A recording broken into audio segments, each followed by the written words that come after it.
기도합시다. 할렐루야. 주님, 오늘도 여호와의 은혜와 은총을 감사드리나이다. 주의 영광 앞에 있어 아름답고 귀한 하나님의 백성들, 오늘 이 시간 위에도 주님 함께 하시고 내 하나님과 온전한 교제로 인하여 더욱더 즐거움과 기쁨과 찬양하는 아름다운 심령, 아름다운 신앙으로 성장할 수 있는 이 귀한 시간이 되게 도와주시옵소서.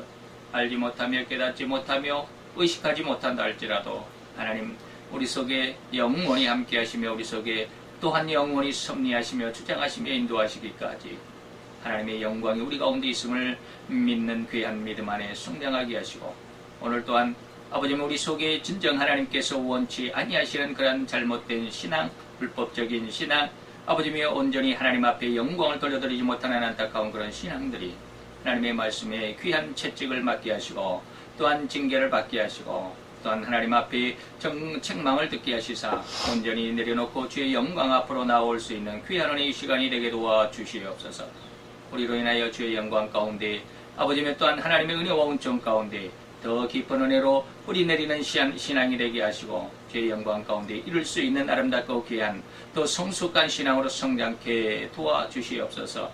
이 시간에도 주님의 귀한 말씀 위에 주님 함께 하시고 하나님의 귀한 은혜와 은총 가운데 함께하게 하여 주셔서 우리로 주의 말씀이 우리 귀 가운데로, 그리고 우리의 심령 깊숙이 배부라도 찔러 쪼개고도 남을 수 있을 만큼 아름답고 귀한 은혜로 심겨질 수 있도록 역사하여 주시옵소서.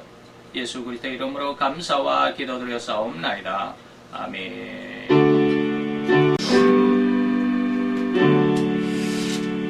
자, 우리 성경을 찾도록 하겠습니다. 정경, 신약 성경 유다서 1장 5절 한 절 우리가 같이 보도록 하겠습니다. 우리 다 같이 유다서 1장 5절. 우리 다 같이 1장 5절 한 절 다 같이 봉독하도록 하겠습니다. 너희가 본래 범사를 알았으나 내가 너희로 다시 생각나게 하고자 하노라. 주께서 백성을 애굽에서 구원하여 내시고 후에 믿지 아니하는 자들을 멸하셨으며. 아멘. 자, 오늘 우리는 성경은 유다서 1장 5절입니다. 유다서 1장 5절인데 우리가 지난 시간에 5절을 좀 앞부분을 보았죠. 그래서 오늘은 1장 5절의 후반부에 보면 하나님께서, 주께서 백성을 애굽에서 구원하여 내시고 후에 믿지 아니한 자들을 멸하셨다라고 하는 것입니다. 그래서 제목을 믿는다면서도 믿지 않는,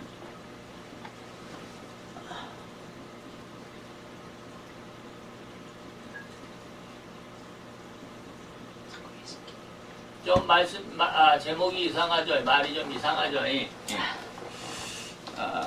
오늘 우리 속에 이러한 모습들이 너무 많다라고 하는 것을 다시 한번 내 자신의 신앙을 한번 돌아볼 수 있는 은혜가 있어야만 합니다. 웬만해서는 이것을 받아들일 사람이 거의 없다라고 말할 수도 있을, 자신 있게 그렇게 말할 수도 있는데, 그러나 듣는 사람들은 긍정하지 않을 수도 있습니다.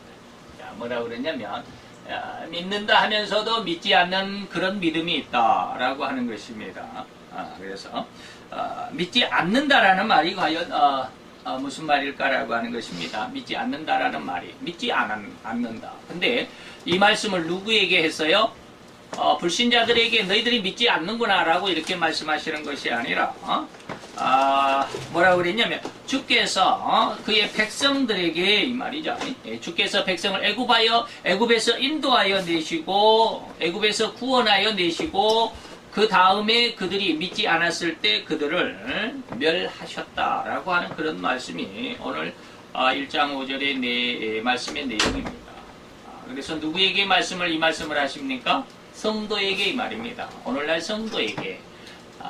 교회에 적을 두고 나는 어느 교회 집사입니다. 나는 어느 교회 장로입니다. 나는 어느 교회 목사입니다. 라고 이렇게 말할 수 있을 정도로 믿음의 어떠한 기치를 들고 나는 믿는 믿음의 사람이다라고 하면서도 실상은 하나님 앞에 가서 믿음의 상급을 받지 못하는 사람들이 무지 많습니다. 그래서 늘 여러분들에게 말씀드렸던 이것이 마태복음 7장 22절에서 23절 아주 무서운 말이라 그랬습니다.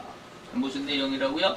예수님 앞에 가서 내가 예수님의 이름으로 선지자의 노릇을, 다시 말하면 목사 짓을 했습니다. 목사 짓을 했습니다. 짓이라고 해서 대단히 죄송하지만 내가 예수님의 이름으로 목사 노릇을 했습니다. 설교도 하고요. 때로는 병자를 위해서 기도하니까 병자가 낫기도 하고요. 귀신들을 향하여 기도하니까 귀신이 쫓겨나기도 하고요. 많은 기적과 능력, 헤아릴 수 없을 만큼 많은 그런 기적과 능력을 내가 행했습니다. 라고 이렇게 자랑스럽게 예수님 앞에 가서 말씀할 자들이, 그렇게 대답할 자들이 많다라고 하는 것이 22절입니다. 그런데 예수님은 나는 너를 알지 못하니 내게서 떠나가라 라고 이렇게 예수님의 결론이 내려진다라고 하는 것이죠. 오늘 이런 목사들뿐만 아니라 오늘날 우리 성도들도 역시 마찬가지입니다. 그래서 여러분들에게 이제 아주 옛날에는 이런 예화를 많이 들었지만 요즘에는 잘 안 들었죠. 누가 있습니까? 우리나라에 옛날에 아주 부자인 권사님이 한 분 계셨습니다. 현모라고 하는 권사님이 계셨죠. 근데 이것이 진짜인지 어쩐지 모르겠지만 이러한 내용들이 아주 굉장히 많이 퍼져 있었습니다. 현모 권사님이 어느 날 기도하다가 영이 천국에 갔습니다. 쉽게 비몽사몽간에 그랬는지 아니면 일시적인 어떤 그 가사 상태라 그러죠. 죽었는데 예수님 앞으로 갔습니다. 그런데 예수님 앞에 다갔더니 예수님이 와서 이렇게 어서 오너라라고 그러면서 이렇게 반겨주시는 것이 아니라 뒤돌아서 있었더라고 그래요. 그래서 예수님 현 누구 왔습니다. 그래서 아무 대답도 없더래요. 그래서 다시 불렀답니다. 예수님 대한민국 서울에 사는 현모 권사입니다. 예수님 왔습니다. 그래도 예수님이 대답을 안 하시더래요. 그래서 한참 있다가 이제 예수님이 되돌아서서 이제 말씀을 나누는데 내가 예수님에게 예수님 내가요 이 세상에 있을 때요 많은 목사님들을 많이 초빙해서 가난하고 힘든 그런 목사님들 내가 많이 후원해주고 뒷바라지해주고 헌금도 많이 하고 그랬습니다. 교회도 많이 지었습니다. 근데 예수님이 하시는 말씀이 너 그거 나를 위해서 했니? 너 자신을 위해서 했니? 그랬다고 그러시죠. 그러니까 다 자기가 영광을 받기 위해서 목사님들을 도왔습니다. 교회를 도왔습니다. 교회를 후원했습니다. 교회를 지었습니다. 라고 하는 것들이 다 자기 영광을 위해서 했더라는 거예요. 다 자기 영광을 위해서 했더라. 그래서 너무 놀래가지고 예수님에게 아주 싹싹 빌었답니다. 한 번만 기회를 달라고. 그래서 제가 다시 세상에 서울 가게 된다면 오로지 예수님만을 위해서 열심히 일하겠습니다 해가지고 어떻게 다시 살아 돌아왔다고 그러시죠. 그래가지고 남은 자기 재산을 다 교회에다가 헌금을 했습니다. 그래서 그 헌금으로 되어진 교회가 서울 선교교회라고 있어요. 용산에 가보면 우리가 전철을 타고 가다 보면 서울 한강철교를 지나서 가다 보면 용산으로 진입해 가는데 영등포에서 이제 영산으로 진입해 들어가는데 용산역에 들어가다 보면 오른쪽으로 그 전철 타고 가면서 차창으로 보면 오른쪽에 큰 교회가 하나 빨간 벽돌로 지어져 있습니다. 그게 선교교회인데 북한 선교회 단체에 소속되어 있는 교회로 헌금을 했죠. 바로 이러한 모습들이죠.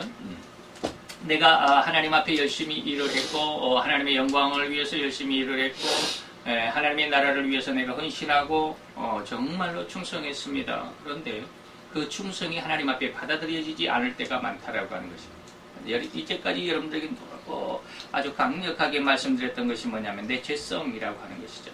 내 속에 죄성이 있기 때문에 내가 무슨 짓을 하더라도 그것이 은근히 내가 높아지기를, 내가 많은 사람들에게 인정받기를, 그리고 많은 사람들에게 추앙이라고 그러면 또 너무 과격한 표현이 될지 모르지만 많은 사람들에게 조금 인정받고 추대되는 그러한 그것을 마음속에서 버릴 수가 없거든요. 하나님을 위해서 일한다면서도 말이죠. 근데 이런 것을 빨리 발견할 수 있어야 됩니다. 저도 성경을 많이 공부했다라고 자신하면서 성경은 이제 모를 것이 없다라고 그렇게 성경 알지도 못하면서 성경은 모를 것이 없다라고 그렇게 자신했을 때가 있습니다. 신학교 4학년 때.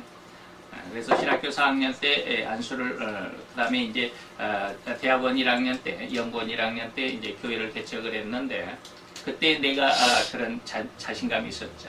성경을 많이 공부하고 나니까 성경에서 모를 것이 없더라. 10년은 내가 성경을 덮어놔도 설교에 걱정은 없다라고 할 만큼 굉장한 자신감을 가지고 개척교회를 시작을 하고 개척교회를 시작하면서부터 얼마나 기도했는지 모릅니다. 하나님 이제 부흥시켜 주십시오. 성도들을 보내주십시오.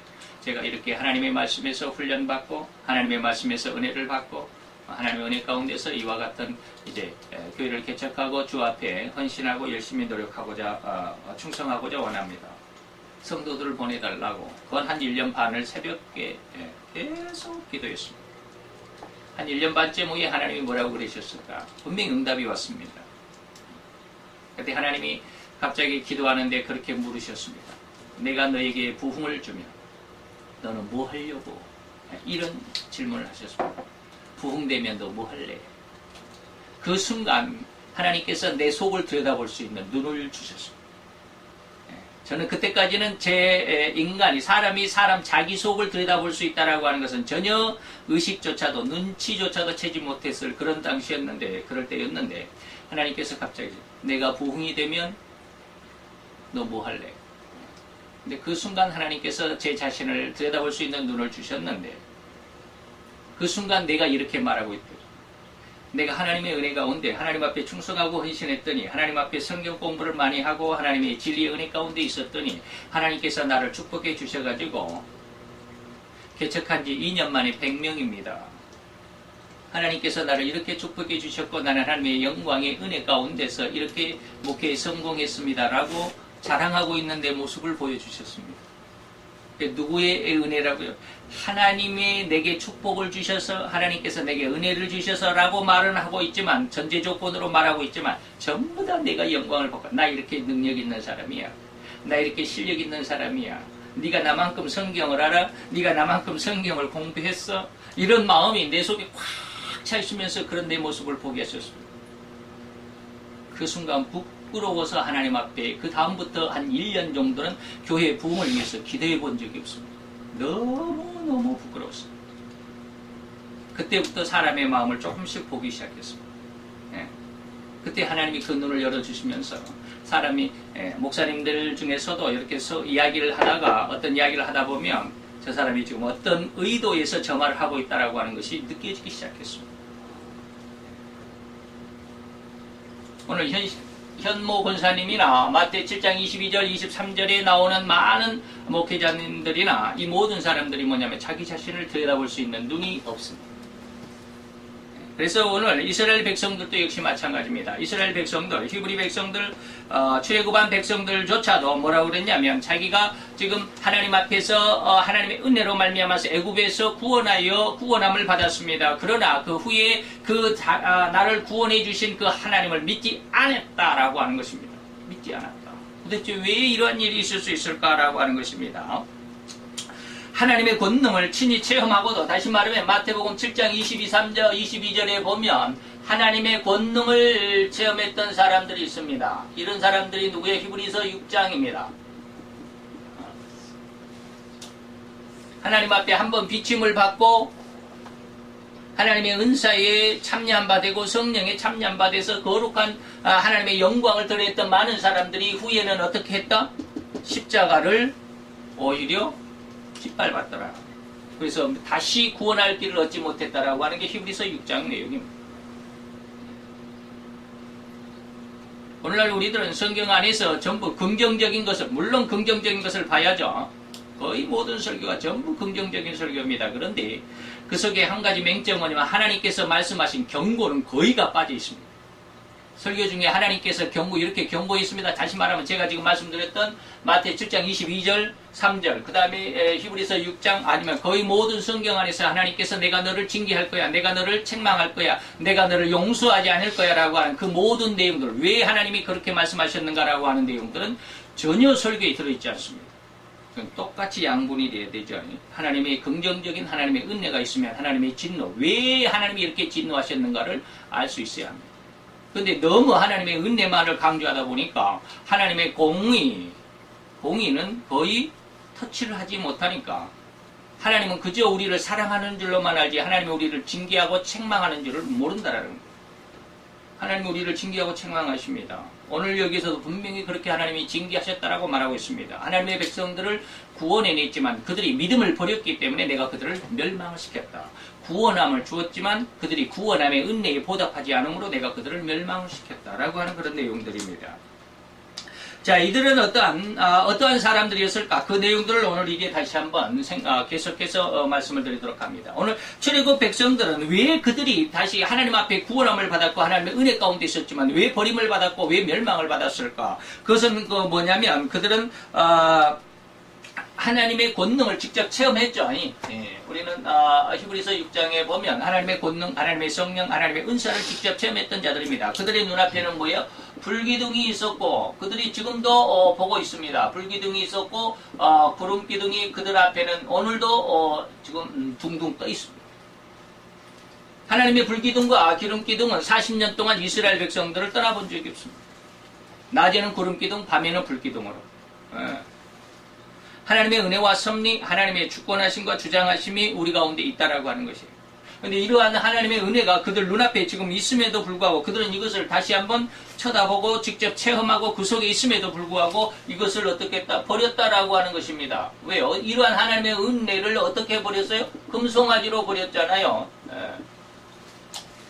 자, 이스라엘 백성들, 우리가 지난 시간에 말씀을 드렸습니다. 이스라엘 백성들이 출애굽을 할 때 어떠한 일이 있었다고요? 이스라엘 백성들에게 금은보와 많은 보물들을 얻어가지고 나왔습니다. 근데 이 보물들을 가지고 시내산을 홍해를 건너서 시내산 앞에서 무슨 일이 있었을까요? 이 보물들을 가지고 뭘 만들었어? 금송아지를 만들었어. 하나님의 은혜와 축복을 가지고 자기들의 우상을 만들었어요. 하나님의 은혜를 친히 보고 체험했던 그들이, 하나님의 은혜 가운데 있었던 그들이 하나님의 은혜를 잃어버리고 순식간에 자기의 어떠한 정욕의 어떠한 대상으로 만들어버리고 말았어요. 이게 정욕의 대상이잖아요. 자기들을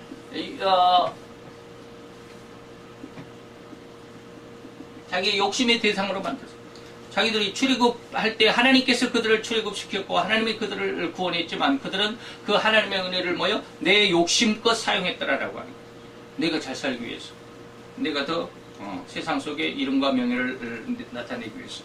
이러한 일들이 너무나도 많았죠. 그래서 민수기서 이들은 이러한 때 금송아지를 만들 때 이들이 어떠한 일을 했느냐면 민수기서 11장 4절 6절 민수기서 11장 4절 6절에 4절로 6절까지 내용에서 보면 그들이 옛날 애굽에서 먹었던 일들을 회상을 합니다.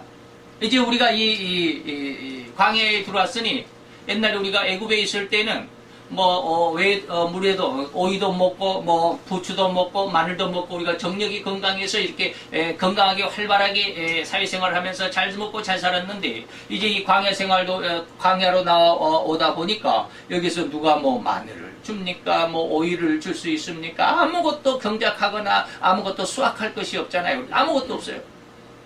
도대체 나는 지금 어떻게 해야 되나?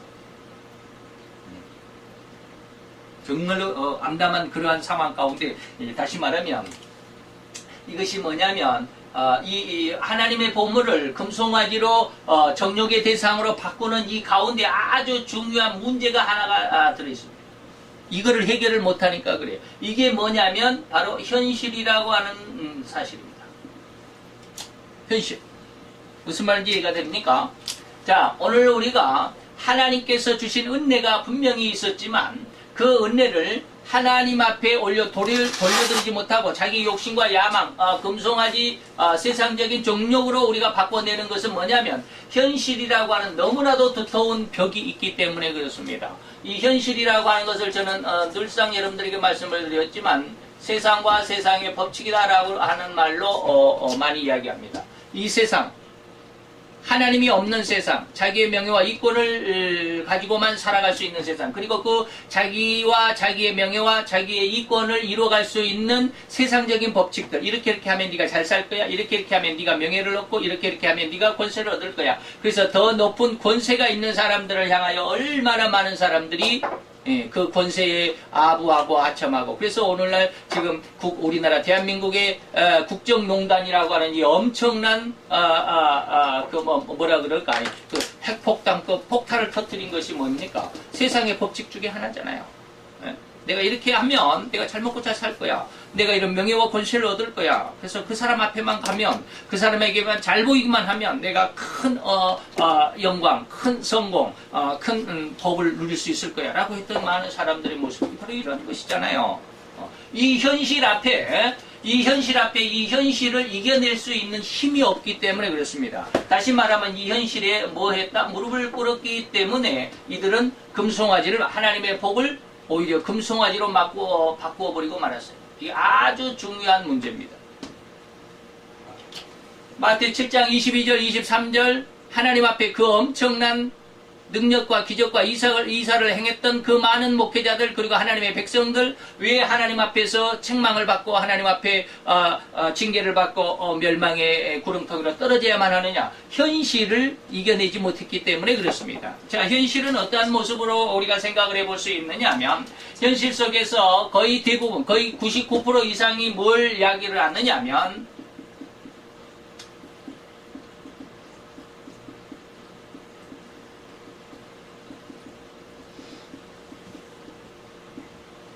이걸 이해할 사람은 거의 없을 겁니다.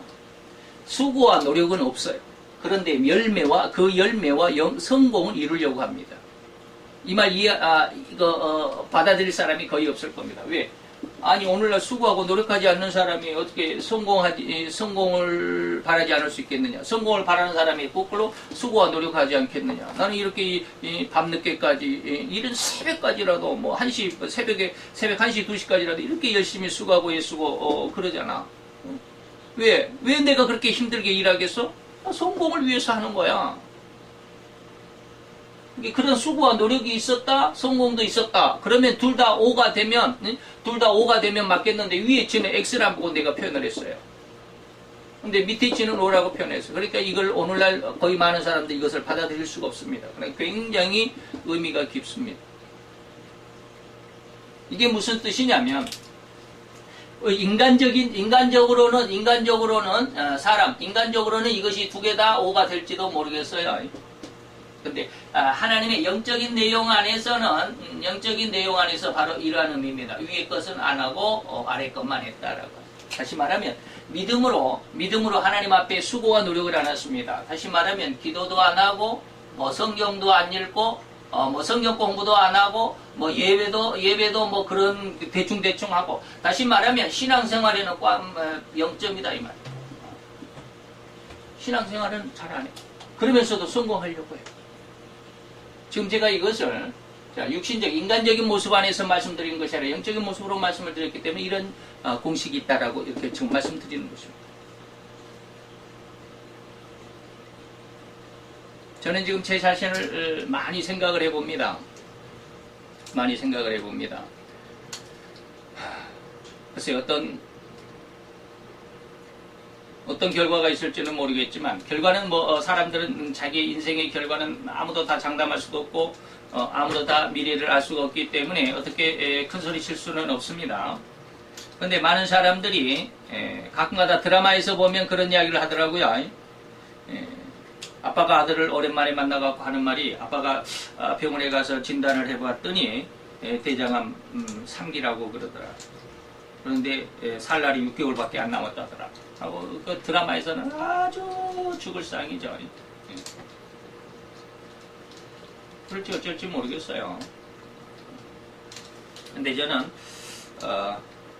직장암 3.5기였음에도 불구하고 지금 아무렇지도 않다라고 저는 느껴요. 왜 그런 일이 있을까? 요즘에 하나님께서 계속해서 몇 주간, 지금 한 2, 3주간 계속해서 하나님께서 은혜를 주신 게 바로 그거예요. 뭐냐면,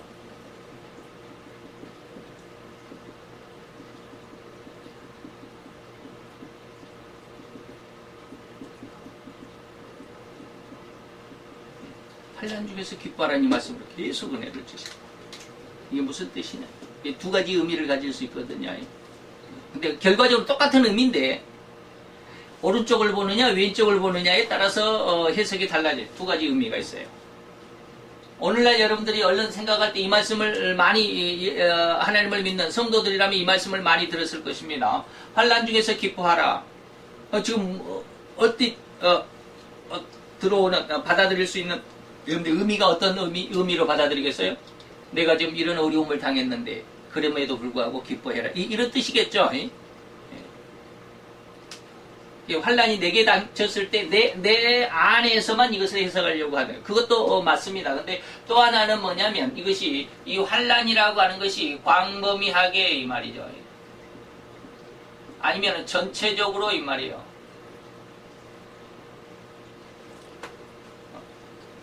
환란이 온 세상에 광범위하게 그리고 전체적으로 완전히 온 세상이 다 환란이요.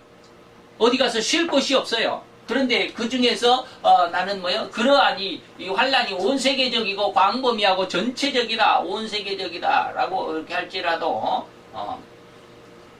하나님은 뭐라고 그러냐면 그 가운데서 이 온 세계가 다 환란인데 한 가운데 있는 이것만 평안이 있다라고 하는 것입니다. 이것만 평안이 있어요. 이런 의미가 있습니다. 하나님께서 며칠 전에 알려주신 게 이거예요.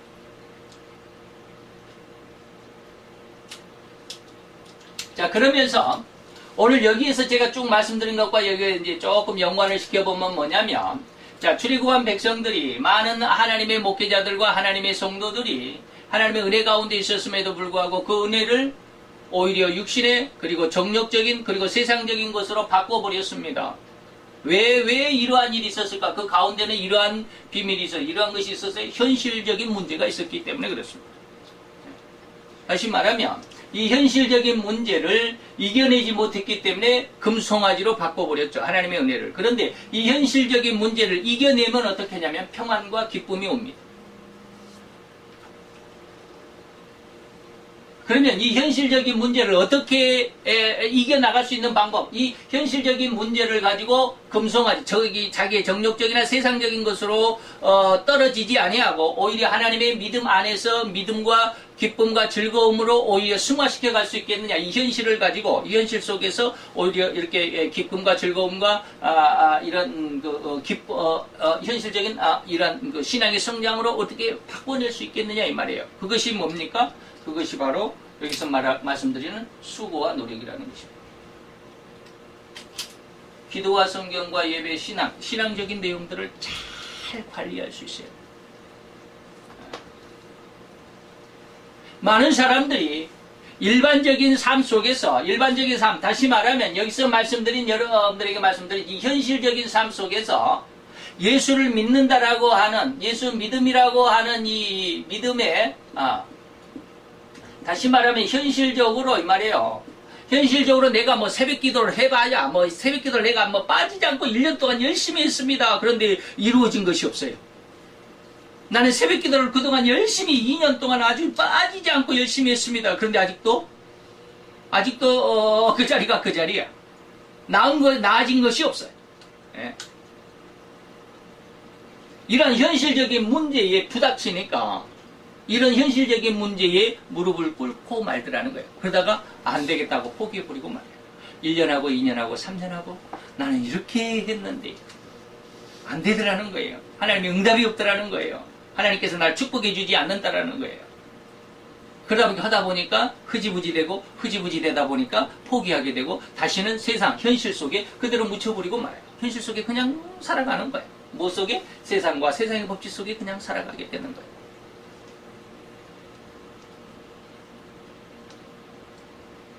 그런데 저는 이제 아까 제가 서두로 말씀드렸습니다. 제 미래 과거, 내 삶의 끝을 내가 어떻게 장담할 수는 없지만 지금 현재까지 보면 저는 이 수고와 노력을 쬐끔은 했다라고 봅니다. 쬐끔은 했다고 봐요. 제가 2002년, 2003년, 2004년, 2004년부터 기도하기 시작했습니다.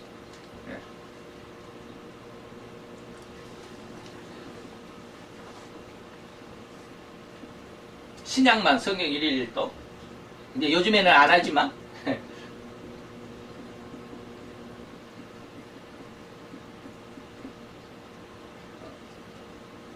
2004년부터 이렇게 했습니다. 그래서 뭐 지금 뭐 물론 했다 그러면 한 3년 됐으니까 12년 한 반 12년 3개월 정도 됐으니까 1인 1독 했으면 12년이면 얼마요? 12년이면 1년에 300번만 잡더라도 12년이면 3,600번을 성경을 해야 되겠죠. 근데 지금은 뭐 한 700독밖에 안 했으니까 여기 신약만 그랬으니까 많이 읽지는 않았죠. 1일 읽도 하려고 처음에는 그렇게 많이 시작했습니다. 처음에는 한 1년 동안은 정말 거의 1년 하루에 한 번씩 이 성경을 속독으로 했기 때문에 가능하거든요. 이렇게 했거든요. 근데 지금 뭐 13년 정도, 12년, 13년 정도 하면서 700번밖에 하니까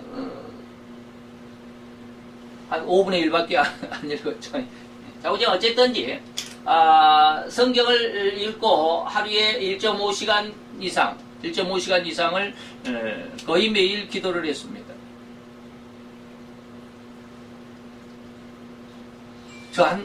제가 자랑할 것은 이거 저 자신도 지금 생각하면 어떻게 이렇게 하루도 물론 빠지는 날이 없지 않아 있었습니다. 그래서 빠진 날도 없지 않아 있었지만 그러나 쉬지는 않았다라고 생각한다면 어쨌든지 제 자신도 생각하면 어떻게 이렇게 12년 이상을 계속해서 하루에 1시간 반 이상 기도해 왔을까 참 제 자신도 참 대견스러워요. 어쨌든지 좌우전 이렇게 하다 보니까 그 안에 하나님께서 엄청 많은 은혜를 주셨습니다. 그래서 하다가 지금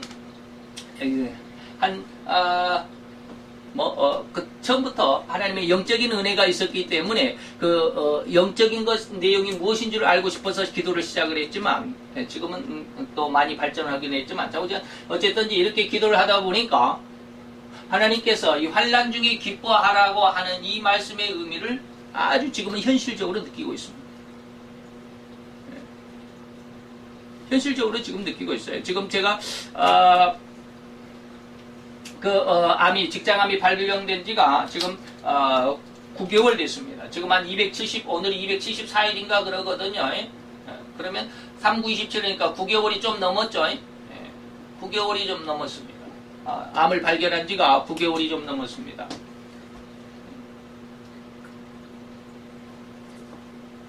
그리고 이제 수술을 해내고 수술해서 직장으로부터 대장까지 한 20cm를 잘라냈습니다. 그 대수술을 하고도 일주일 만에 다시 직장에 나가서 아무렇지 않게 그냥 또 직장 생활을 했습니다. 그리고 이제 지난주에는 지난주 한 주가 저지난주에 12일날 14일날 3월 14일날 제가 이제 3월 14일날 보건수술을 했어요. 인공 항문을 여기다 만들어 놓았던 것을 이제 다시 집어넣고 이제 이걸 보건수술이라고 그랬는데 보건수술을 하고 지금 한 2주가 조금 안 됐지만 내일 모레가 2주지만 2주 동안 잘 지내고 있습니다. 그런데 많은 분들이 직장암을 경험했던 분들 중에 저에게 그런 말씀을 하시더라고요. 아주 그래서 직장을 떼내버리고 직장이 없는 사람들은 화장실이 굉장히 문제거리다. 하루에 그냥 수십 번씩 왔다 갔다 화장실을 간다. 그래서 밖에 나가기가 힘들다라고 그런 말씀을 많이 해주셨어요. 그래서 제가 이 보건수술을 하고 난 다음에 어떻게 사회생활을 해야 되나 하고 저도 굉장히 당해보지 않으니까 느껴보지 않으니까 굉장히 조금 의아하기도 하고 도대체 그런 삶이 어떤 삶일까라고 좀 호기심도 있고 그랬는데 지금 수술을 하고 난 다음에 지금 12일째입니다. 오늘이 12일째입니다. 네. 수술을 하고 나서 12일날 14일날 수술을 하고 15일까지 이틀간이죠. 15일까지는 뭐가 있냐면 아무렇지도 않았습니다. 아무렇지도 않고 그냥 있었어요. 근데 15일날 저녁에서부터 16일날 저녁까지 온통 하루, 꼬박 거의 하루를 엄청나게 힘들었습니다. 왜 그러냐면 작은 창자를 뽑아가지고 이렇게 배 밖으로 내놔서 인공항문을 만들어 놨다가 이거를 다시 붙여가지고 꿰매서 배 안으로 다시 집어넣었잖아요. 원래 자리로 집어넣었어요. 그러다 보니까 이게 꿰매는 동안에 이 창자가 스트레스를 받잖아요. 꿰매니까. 그러니까 그 자리가 붓잖아요. 수술하면 다 붓잖아요. 창자가 이렇게 붓다 보니까 작은 창자가 여러분들 어떻게 생겼는지 모르시죠? 여러분들 그냥 우리가 공부할 때 텔레비에서 보는 것은 작은 창자는 조그마하니까 이렇게 구멍이 조그맣게 있고 창자가 이렇게 돼 있다라고 이렇게 생각합니까? 가운데 구멍이 있을 걸로 생각하죠. 구멍이 없어요. 창자가 이렇게 있으면 그냥 이렇게 그냥 이렇게 생겼어요. 이렇게 생겼어요. 구멍이 이렇게 똥 안에가 구멍이 있는 게 아니라 이렇게 생겼어요. 구멍이 없어요. 그냥 그 안에 구멍은 뚫려져 있는데 딱 뭉쳐 있어요. 그러니까 보면은 안 보여요. 근데 그 안에서 여기에서 그 음식물 찌꺼기가 삐질삐질 흘러가고 있어요. 저는 제 창자를 직접 보고 4개월 동안 산 사람이에요. 그런데 이거를 딱 붙여서 놓으니까 이게 붓잖아요. 수술을 하다 보니까 부어가지고 이 안에가 그렇지 않아도 이렇게 구멍이 뻥 뚫려 있는 게 아니고 구멍이 이렇게 뻥 뚫려 있는 게 아니고 꽉 아물려 있는데 이게 수술을 하고 실로 꿰매고 온통 다 360도를 다 해놓으니까 이게 부어가지고 얼마나 부었는지 이게 막혀버린 거예요. 너무 부으니까 이게 이제 음식물 찌꺼기가 이렇게 통과를 해야 되는데 부어가지고 이렇게 퉁퉁 부어 있으니까 통과를 못 하게 되는 거죠. 그러니까 음식물이 이제 위에서 내려와서 이제 12지장을 거쳐서 소장으로 이렇게 쭉 가면서 수술 부위 와갖고 딱 막히는 거예요. 그러니까 더 이상 내려가질 못하죠. 그때까지가 수술한 날부터 그 다음 날까지예요. 이틀 동안 이게 이제 먹은 음식물이 이렇게 쭉 내려가다가 이틀 동안 이제 여기에 막혀서 더 이상 못 내려가고 있으니까 그게 계속 차이다가 위 속에도 계속 차이는 거예요. 그러니까 위가 이제 빵빵해지는 거죠. 더 이상 내려갈 때가 못 내려가고 그 자리에 차 있으니까 꼭 사이바다 같이. 얼마나 그냥 열은 그렇게 많이 나진 않았는데 10발자국 가기가 힘들었어요. 그래서 위가 부어서 그러니까 이거 운동을 해야 됩니다. 가스가 빨리 나와야 됩니다. 그러니까 운동을 해야 됩니다. 병원의 복도가 한 100여 미터 되거든요. 그거를 왔다 갔다를 20번을 했어요. 20번을 하면 얼마나 된 줄 아십니까? 5번 하면 1km입니다. 5번 왔다 갔다 하면 100m, 100m, 한 번 왕복하면 200m잖아요. 그러니까 5번 왕복하면 1km가 되잖아요. 이걸 20번을 했어요. 그러니까 4km를 걸었어요. 그날 16일 날. 땀을 삐질삐질 흘리면서 20번을 왔다 갔다 했어요. 그런데 10걸음 가기가 힘들어요. 한 7걸음, 8걸음 가다 보면 이게 위가 이제 더 이상 어떻게 이게 안 되잖아요. 수용을 못 하잖아요. 왜 그러냐? 저도 참 희한한 게 계속 링거를 맞고 있었기 때문에 위장 속으로 계속 위액이 이렇게 나오나 봐요. 위액이 나오더라고요. 근데 이게 흘러내려가야 되는데 흘러내려가질 못하잖아요. 밑에는 꽉 막혀 있으니까. 그러니까 여기에서 의사 선생님들이 뭐냐면 장이 마비가 왔습니다. 장이 나 못해, 일을 못해 하고 푹 퍼져버립니다. 장 마비가 오고. 그때부터 이제 통증이 오기 시작합니다. 경련이 오기 시작합니다. 그러면 온 몸이 그냥 완전 경련으로 가득 찬 엄청난 고통입니다. 한 10걸음을 못 갑니다. 한 5, 6걸음 가다가 그냥 그 고통을 참느라고 꼼짝도 못 합니다. 얼굴 막 힘쓰면서 이마살 찌푸리면서 이마 찌푸리 참고 있어요. 그럼 한 20초에서 30초면 이제 그 통증이 싹 사라집니다. 그러다가 또 한 7, 8발쯤 가면 또 찾아옵니다. 그럼 또 그러면서 10걸음도 가지 못하면서도 그렇게 통증과 그냥 한 20초 정도를 그냥 막 씨름을 하면서 또 한 7, 8번 가다가 또 그러면서 그렇게 하면서 20번을 왔다 갔다 4km를 걸었어요. 아주 죽을 뻔했죠. 이날은 정말로 죽을 뻔했어요.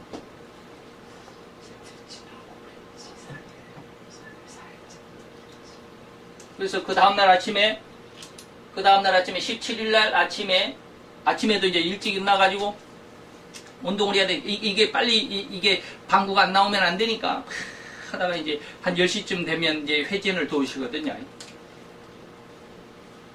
회진을 도는데 이제 길거리에서 그 복도에서 주치의 선생님을 만나서 아이고 나 죽겠습니다. 내가 죽겠다는 말을 한 적은 그때 처음이었어요. 내가 암을 발병하고 그건 한 9개월 만에 처음으로 죽겠다는 소리를 했어요. 선생님 나 죽겠습니다. 왜 이렇습니까? 그때 의사는 전혀 뭐 근심도 걱정 나쁜 꽉 찼구만 코 졸려갖고 뺑이 그리고 그냥 가는 거야. 나는 죽겠는데 나는 지금 움직이도 못하고 지금 이렇게 복도에 그 손잡이 있잖아요. 손잡이 꽉 잡고 움직이도 못하고 의사님 아유 나 죽겠습니다. 그런데 딱 본 게 꽉 찼네. 옆에 이제 그 의사들 이제 후배 의사들한테 코 졸려가지고 빼내. 그냥 가시는 거예요. 아무렇지도 않아요. 의사들은 이미 다 알고 있잖아요. 그래가지고 여기다가 이제 콧줄로 해가지고 파이프를 호스를 코로 집어넣어가지고 식도로 해가지고 위에다가 딱 꽂아놔요. 그리고 큰 주사기로 쭉 뽑아요. 위에 있는 위액이고 푹 나오는 거예요. 시퍼런 게 아니죠. 초록색이 완전 녹조 같은 색. 계속 그걸 뽑아내는 한 2시간마다 계속 뽑아내요. 계속 차니까. 이게 그걸 콧줄을 끼고 이거를 이렇게 뽑아내니까 그때서야 속이 편안한 거예요. 그때까지는 그냥 배가 팡팡 해갖고 이거 아무리 배를 이렇게 문질러도 이게 시원하질 않았는데 콧줄을 넣어가지고 이렇게 쭉 뽑아내가지고 그 큰 주사기로 3개를 뽑아내니까 이제 그때서야 이 위가 좀 이렇게 배가 편. 그때부터 이제 통증이 좀 사그라들더라고요.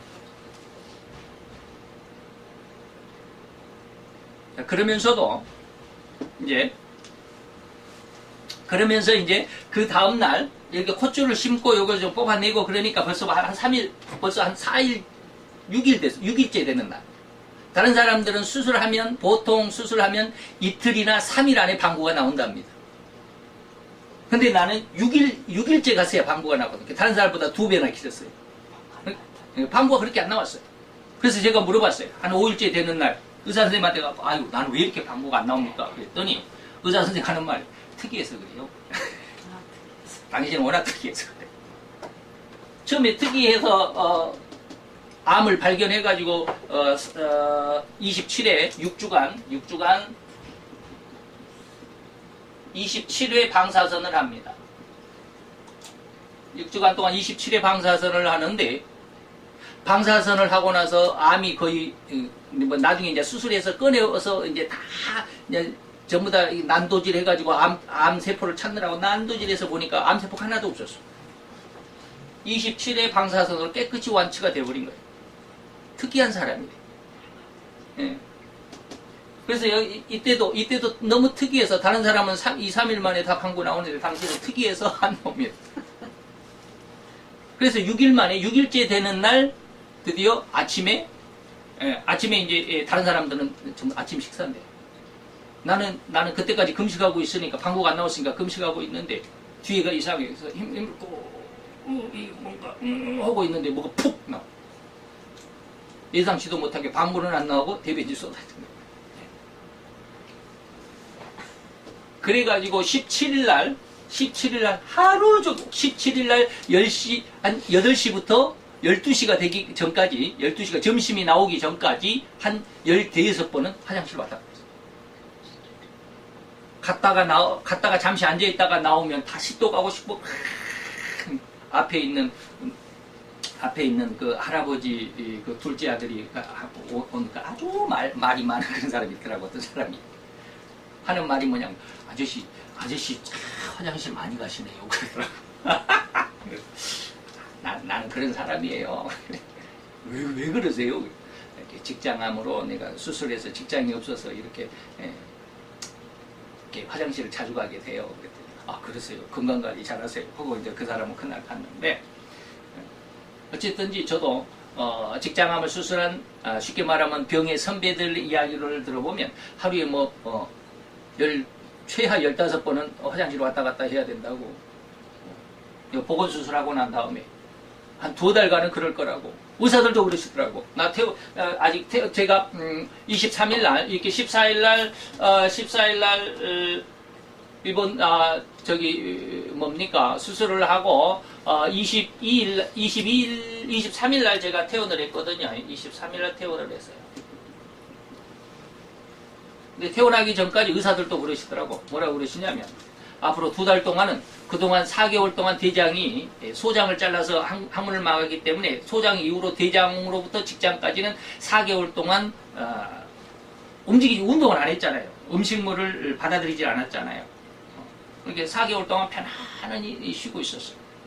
대장은 왜 쉬었을까? 대장하고 항문하고 사이에 직장이 있는데 이 직장을 잘라냈잖아요. 그리고 대장을 직접 여기 항문에다가 이렇게 꿰매놨잖아요. 수술을 접합을 시켜놨어요. 그러니까 이 접합 부위가 최소한 4개월은 있어야 딱 붙는답니다. 그래서 4개월 후에 보건수술을 하는 거예요. 그래서 이것을 딱 잘 붙도록 하기 위해서 그 시간을 주는 게 4개월인데 그동안 이렇게 대장은 일을 안 했잖아요. 그러니까 대장이 4개월 동안 일을 안 하다가 이제 일을 하게 되면 제대로 제 기능을 발휘를 못하니까 계속 쏟아낸다라는 거예요. 그러니까 앞으로 한 2개월 동안은 설사가 계속 나올 것이고 아마 좀 불편할 겁니다. 의사들이 계속 그러시더라고요. 저도 그런 줄 알았어요. 왜? 17일 날 하루 종일 그랬거든요. 하루 종일 그냥 갔다가 왔다가 조금 앉아있다가 또 갔다가 왔다가 조금 앉아있다가 또 갔다가 왔다가 얼마나 화장실을 자주 갔으면 옆에 있는 그 보호자가 아저씨는 참 화장실 자주 가네요. 그런 이야기를 했을까. 근데 희한하게도 태어나는 날 다음부터 태어나는 날 23일 다음 날부터요 화장실을 하루에 많이 가면 3번 갑니다. 아무르면 2번 가. 아침에 저녁에 너무 감사해요. 오늘부터는 이제 밥을 먹어도 상관이 없는, 이제 그동안 한 4일 정도, 3, 4일 정도 이제 죽으로 다스렸기 때문에 밥을 먹어도 괜찮겠다라는 그런 생각을 하는데, 어쨌든지, 다른 사람들은 2개월 동안에는 그렇게 힘들 것이고, 화장실도 막 16번씩 그냥 하루에 왔다 갔다 하니까, 조심해야 됩니다. 막 그러는데, 저는 정말 하나님 앞에 그런 느낌을 받았어요. 처음에 이렇게 혹시 그때 느낌을 확실히 받은 것이 아니라 혹시 하나님 내가 옆에 보건수술을 딱 하게 되면은요 지금은 직장이 없지만 하나님 지금 있는 대장을 가지고도요 직장의 기능을 그대로 유지시켜 주실 수도 있지 않을까요? 이런 기도를 한 2번 했거든요. 그 기도를 한 게 아니고 그냥 이렇게 생활하면서 마음속으로 그런 그 소망을 한번 가져본 적이 있어요. 나는 참 특이한 사람이니까 하나님께서 혹시 내가 보건수술을 하더라도 그래서 직장이 없지만 조금 불편은 하지만 그래도 예전처럼 하루에 건강한 사람 건강했던 예전처럼 그냥 하루에 한 번씩 딱딱 이렇게 편을 보고 그럴 것까지는 제가 원하지는 않지만 그래도 직장이 없으니까 불편함은 있겠지만 그래도 한두 번만 그래도 그렇게 직장의 기능을 하나님께서 곧바로 주시지 않겠습니까? 정말 지금 그렇게 며칠이지만 지금 그렇게 하고 있습니다. 너무 하나님 앞에 감사해요. 이게 뭘까요? 제가 지금 제 자신을 이렇게 말씀드리는 이유가 뭐냐면 뭘 했느냐면 수고와 노력이라고 하는 것을 여러분들에게 말씀드리고 싶어서요. 정말 중요합니다. 하루 이틀 해갖고 수고와 노력의 열매를 얻을 수는 없어요. 한 달, 2달 해갖고 얻을 수 있는 것도 아니에요. 1, 2년 해가지고 얻을 수 있는 게 아니에요. 저는 지금 12년 동안 했습니다. 이제 겨우 하나님께서 그동안 하나님께서 내가 이렇게 하나님 앞에 기도하고 하나님 앞에 엎드려 있었기 때문에 하나님이 이제서 그것을 내게 주셨지 않을까. 지금 12년 3년이면 제가 이 직장암이 발병하게 된 바로 그 시점인 것 같아요. 시점. 제가 기도를 처음 시작했을 때 2004년 이때 아마 용종이 생겼을 것 같아요. 그때 제가 어떠한 느낌이 있었냐면 그때 이제 이천교회 화서동에 이천교회에 있었는데 그때 무슨 일을 하다가 엉덩이가 굉장히 조금 이상해가지고 무릎으로 앉아 있으면서 발 뒤꿈치로 항문을 꽉 막고 있었거든요. 항문이 좀 이상해서. 근데 어느 날은 그것을 발 뒤꿈치로 막질 않고 그냥 어떤가 보자고 가만 놔뒀는데 뭐가 뒤에서 훅 빠진 느낌이 있었어요. 그게 치질이었거든요. 치질 훅 빠졌어요. 그로부터 13년이야. 그때 그 치질 수술을 위해서 병원에 갔었더라면 지금 이런 은혜도 없었을 것이고 지금 이런 고통도 없었을 것인데 어쨌든지 그때부터 시작된 것 같아요. 의사도 이거는 적어도 한 13년에서 15년 정도 된 겁니다. 암 크기를 보고 3.5기였으니까 상당히 많이 컸던 그런 암이잖아요. 그렇다고 그러시더라고요. 그래서 저는 이런 많은 어려움 속에서도 하나님께서 그때부터 기도하게 하셨고, 그래서 기도를 끊이지 않았던 수고와 노력의 그 은혜로 말미암아서 지금 이 순간 이렇게 아무렇지도 않게 평상시 이 사람처럼, 물론 조금 옛날에 건강했을 때보다는 조금 불편한 건 없지 않아 있습니다. 그렇지만 여전히 아주 거의 한 80%, 90%, 내일은 또 어떻게 내 삶이 변할지는 모르지만 오늘까지는 거의 건강한 예전의 모습에 거의 8, 90%를 지금 회복해 있다고 생각할 수 있습니다. 그건 왜 그랬을까? 이것이었기 때문에, 수고와 노력을 했기 때문에. 그 수고와 노력이 어떠한 모습으로 이러한 현실적인 문제를 이겨낼 수 있는 은혜로 주어졌다고 저는 믿습니다. 그래서 이 현실적인 문제로 말미암아서 하나님의 은혜와 하나님의 축복을 이 현실적인 문제 앞에서 굴복하지 않고, 그래서 금송아지를 만드는 자기 욕망과 야망으로 떨어져 버리지 않고 오히려 하나님의 은혜 안에서 이러한 현실적인 문제를 대항할 때 이 현실적인 문제 앞에서도 오히려 기뻐하고 감사할 수 있는 이러한 은혜의 모습이 오늘 저에게 있었지 않은가. 다시 말하면 수고와 노력이 있어야 뭐가 있다? 열매도 있고 성공도 있다라는 것. 그래서 오늘 제가 말씀드리고 싶은 것은 뭐냐면 인내하자라는, 믿는다 하면서도 믿지 않는 그런 믿음이 아니라 정말로 하나님 앞에 끊임없이, 이게 응답이 없어도 내게 응답이 지금 없어진 거 오지 않기 때문에 하나님이 그냥 귀가 없나? 하나님이 안 들으시나? 하나님이 나를 안 보시나? 안 돌아보시나? 그런 어떤 의심이나 그런 실패와 좌절감 속에 있다 할지라도 끝까지 여러분들은 그 자리에서 떠나가지 않아야 됩니다. 오늘 이스라엘 백성들은 여기서, 그리고 오늘 수많은 성도들이 이 현실의 문제 앞에서 무릎을 꿇고 말았다라고 저는 그렇게 해석을 합니다. 그래서 자기의 순간적인 그런 어떤 정욕적이고 세상적이고, 그래서 순간적인 어떤 성공을 바라고 있는, 이때 당시까지는 어때? 이 금송아지를 만들어놓고 이스라엘 백성들이 뭐 했습니까? 출애굽기 32장에 가보면 이들이 금송아지를 만들어 놓고 뭐요? 춤추며 노래하며 마시며 축제 분위기를 가졌어요. 우리는 이제 성공했다. 근데 그것이 오래 갔습니까? 안 그랬습니다. 후에 뭐 했다? 믿지 아니하는 자들을 뭐 했다? 멸망시켰다. 이때에 여기에 참석했던 모든 사람들, 다시 말하면 60만 명이 출애굽을 했는데 이들이 이 60만 명 중에서 단 두 사람 뭐요? 여호수아와 갈렙이라고 하는 두 사람만 빼고, 그리고 이 60만 명이 광야 생활을 40년 동안 했는데 40년 동안에 이제 낳은 아이들도 있을 거 아니에요. 그때 20세 이하, 20세 이하의 남녀, 그러니까 20세 이하는 뭐요? 20년 전에 출애굽, 그러니까 출애굽을 경험하지 못한 세대들이잖아요. 네? 이러한 사람만 여호수아와 갈렙과 함께 가나안 땅에 들어갔지만 나머지는 어떻게 해요? 이 60만 명 중에서 여호수아와 갈렙을 빼고 59만 9,998명, 두 명만 빼고 나머지는 뭐요? 다시 애굽으로 돌아가자 해갖고 40년 동안 광야 생활하다가 다 멸망해 죽고 말았다라고 성경은 기록하고 있습니다. 자기의 욕심과 야망을 위해서 하나님의 은혜와 하나님의 축복을 도리어 자기의 세격거리로 만들고만 이들의 모습은 후에 믿지 않는 저들 뭐했다? 멸하셨다. 그런데 이러한 것이 뭐 때문에? 현실 속에 있어.